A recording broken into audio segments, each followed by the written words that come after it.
NCAA is a multi-billion-dollar business where the only people who are restricted in their earnings in any way are the athletes. Most of the people in our class that I questioned seem to be involved in or watch some type of sport.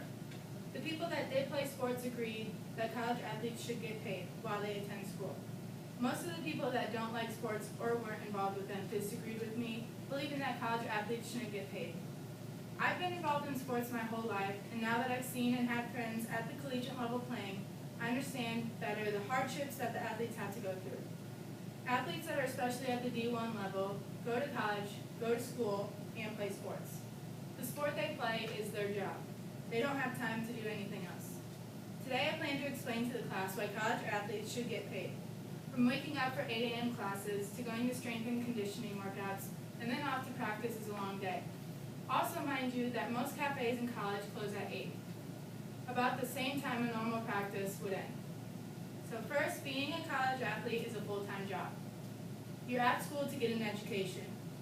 You go to class and then you go to work for the rest of the day. Athletes at the D1 or D2 levels spend, give or take, 41 hours of their week devoted to their sport. That's about the same and sometimes more than typical American works. College athletes work hard to maintain good grades while playing a high-intense sport. Going to college to play a sport isn't easy. That's why only some can do it. Now let's look at what all college athletes have to go through and what they all do for their school. Athletes generate millions of dollars towards their college, for their coaches and the administration, and in return they get none of that money. Many people that are against paying college athletes always have the argument that they're on a college scholarship, so why do they need the money? I think Jay Billis, who is an ESPN analyst, states it best. Think about what the scholarship is. It's the school paying itself. It's like me paying myself for rent for my kids in my house, and then claiming I don't have any money left because I paid myself rent for them. I love this quote because it shows the truth behind what scholarships are. Yes, you get some of your college paid for, but in actuality, the college is paying itself. Another fact that most people don't realize is how much money sport programs at the collegiate level bring in for their school. Most, if not all, of that money goes towards the coaches if they're having a successful season and the administrators.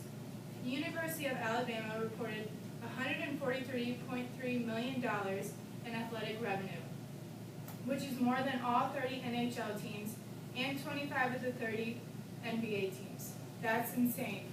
Also, mind you, that none of that money is going towards any of the athletics, or any to the athletes.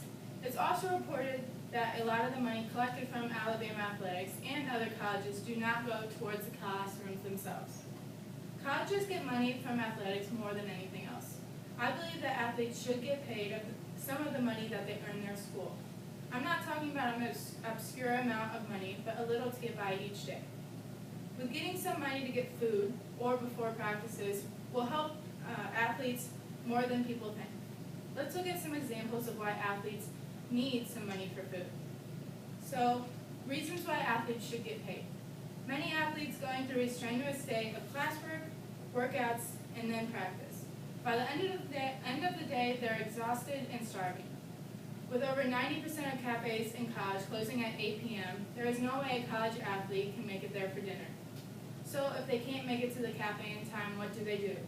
Also, don't forget that they don't have any money to get something healthy to eat. Many people either love or hate college athletes.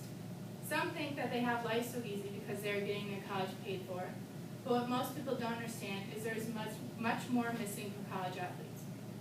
From understanding that athletes have a job of being an athlete, to looking at how much money they generate towards the school, and seeing the different struggles athletes have to go through, I hope people understand why these athletes should get paid. They give the colleges a lot of money from their sport. Some athletes have to drop out because they don't have enough money.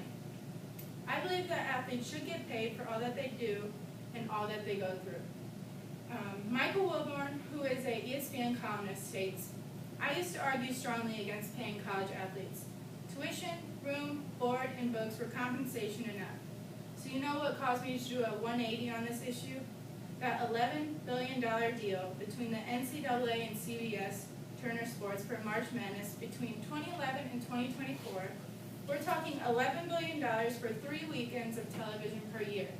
Let me declare up front, I wouldn't be the slightest bit interested in distributing the funds equally or even paying every college athlete. I'm interested in seeing the people who produce the revenue share a teeny tiny slice of it.